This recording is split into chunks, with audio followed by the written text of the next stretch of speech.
Welcome to the channel, Original Fantasy Audiobooks. Today, we will explore the story The Switch. A cultivation journey filled with mystery and boundless fantasy. The Switch.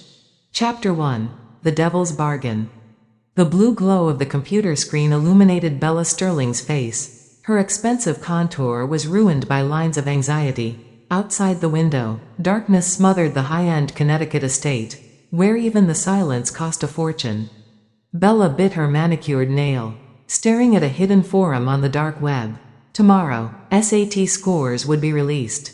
For a girl whose talent lay in latte art and Instagram filters. Harvard was a pipe dream, and in the Sterling dynasty, no Ivy League meant no inheritance. Looking for a way out, flashed the text on the obsidian interface of an app called The Switch. Bella skimmed the description. It was an experimental AI malware promising to swap destiny data between two blood relatives within a 10-meter radius. Her eyes flicked to the wall separating her room from Chloe's. Chloe, her fraternal twin, the outcast in the black hoodie, always buried in circuit boards. Chloe was a freak, but she possessed the genius brain Bella craved. Lately, Chloe had looked pale and weak, but Bella didn't care. She just wanted the IQ. Bella's thumb hovered over the install button. She had planted spyware on Chloe's phone weeks ago. Terms. Do you agree to exchange academic results for the subject's full biological status? Bella smirked. Biological status. Probably just Chloe's slouchy posture. Nothing a good spa day couldn't fix. Except. Chapter 2, The Zero and the Perfect Score. The next morning, the Sterling mansion shook with Bella's scream. Mom, Dad, look at this. Mr. and Mrs. Sterling abandoned their eggs Benedict and rushed upstairs. Bella thrust her iPhone 10 into their faces. The email from the college board glowed with the golden number, 1600. Oh my God, Mrs. Sterling embraced her youngest. I knew it, you were the pride of this bloodline. Mr. Sterling was already dialing his publicist. Get the party ready, my daughter just conquered Harvard. At that moment, Chloe's door creaked open. She stepped into the hallway. The usual pallor was gone, replaced by a rosy, vibrant glow. Her eyes were sharp and alive, but the screen in her hand displayed a different number, 0. Chloe? Mr. Sterling narrowed his eyes, snatching the phone from her. Silence, then, rage. 0? He roared. Did you even take the test? Or are you too stupid to spell your own name? Are you trying to humiliate this family? Mrs. Sterling hissed, her eyes filled with disgust. Look at your sister, she's a genius, and you? You're a waste of space. I should have never had you. Chloe said nothing. She simply felt her chest, where a crushing weight used to sit, suddenly feel light. Airy. A notification from Mount Sinai Private Hospital pinged on her phone. Medical record transfer complete. Acute leukemia.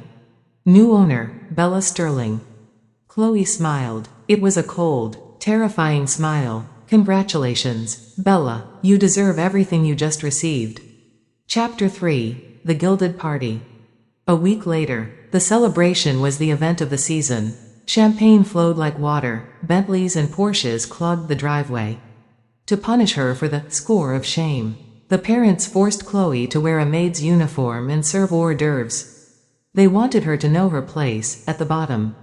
Bella stood on the raised stage, radiant in a white designer gown, holding a flute of champagne, live streaming to her million followers. Thank you, everyone, Bella cooed, her voice dripping with fake humility.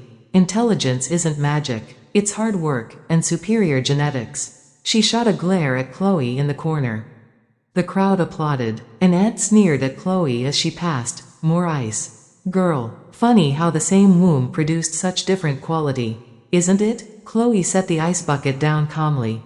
Yes, very different. Some things you just can't see with the naked eye. Suddenly, on stage, Bella froze. A wave of dizziness hit her like a sledgehammer. Her nose burned, and I just want to say, drip. A single drop of bright crimson blood landed on the pristine white silk. Then two, then a stream.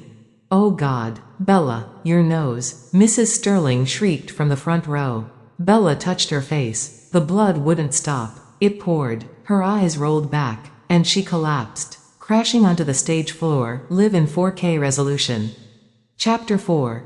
Truth in the The private hospital smelled of antiseptic and panic. Acute myeloid leukemia, aggressive stage. The chief of medicine took off his glasses, looking grim. Her body is deteriorating at an impossible rate. We've never seen it move this fast. She needs a bone marrow transplant immediately. Impossible, Mr. Sterling barked. She had a physical last week for her study abroad application. She was perfect. It's Chloe who's sick. You mixed up the files. Mrs. Sterling screamed, pointing a trembling finger at Chloe, who was sitting in the waiting area, casually eating a green apple. Chloe took a loud, crisp bite. I feel great, Mother. Just ran a 5K this morning. The doctor shook his head, holding up the lab results. The patient's name was undeniable, Bella Sterling. Mrs. Sterling froze. Then, a look of desperate cruelty crossed her face. She lunged at Chloe, grabbing her shoulders. You're her sister. Your marrow is a match. You have to donate, right now. Chloe brushed her mother's hands off like they were dirt. She stood up, dusting off her jacket. No. What? Mr. Sterling stepped forward, hand raised to strike. You dare say no? You are useless. You scored a 0. The least you can do is use your body to save the family genius. Chloe stepped back. She pulled out her phone and hit play. Mrs. Sterling's shrill voice from the night before echoed through the silent corridor. I wish Chloe would just die and get it over with. Her medication is costing a fortune. I'd rather use that money to buy Bella's way into Yale. Mrs. Sterling's face went white. Chloe spoke, her voice steady, sounding every bit the future lawyer. According to state law, I am 18. My bodily autonomy is absolute. No one touches me without my consent. And my answer is, never. Chapter 5. The Final Twist. The tension in the room was thick enough to choke on. Suddenly, the doors swung open. It wasn't a doctor. It was a courier in a suit, holding a thick envelope stamped with a prestigious logo. Excuse me, looking for Ms. Sterling? Bella, barely conscious on the gurney, saw the logo. Her eyes widened. That's me, Harvard. They sent the acceptance. The courier checked the label. No, this is from MIT. For Ms. Chloe Sterling. The room went dead silent. Bella gasped, blood bubbling at her lips. Mistake, Mrs. Sterling stammered. Chloe got a 0 on the SATs. The courier smiled politely, handing the package to Chloe. Ms. Chloe, this is a special talent direct admission.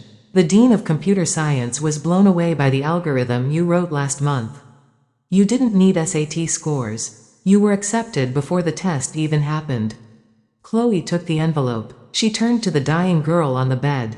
Bella, do you know why I got a 0? Because I slept in. I didn't take the test.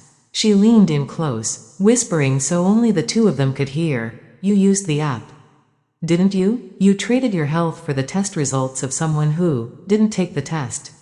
You traded your life for a 0. Bella, that's 1600? It's a glitch, an illusion. Chapter 6. Departure. Bella screamed. It was a sound of pure, ragged despair that merged with the frantic beeping of the heart monitor. Mom, Dad, stop her, make her give it back. But the Sterlings had collapsed. They realized the transaction was complete. The genius was dying and would bankrupt them. The failure was the prodigy. And she was walking away. Chloe shouldered her worn backpack. She pushed through the hospital doors, inhaling the sharp, sweet air of freedom. She pulled out her phone and deleted the switch forever. A notification pinged from her bank app. Full scholarship stipend, $200 deposited. Chloe hailed a cab. Where to, miss? The airport? Chloe smiled, her eyes fixed on the horizon. And don't look back. Behind her, the hospital doors slid shut, sealing the Sterling family in the hell they had built for themselves. The end.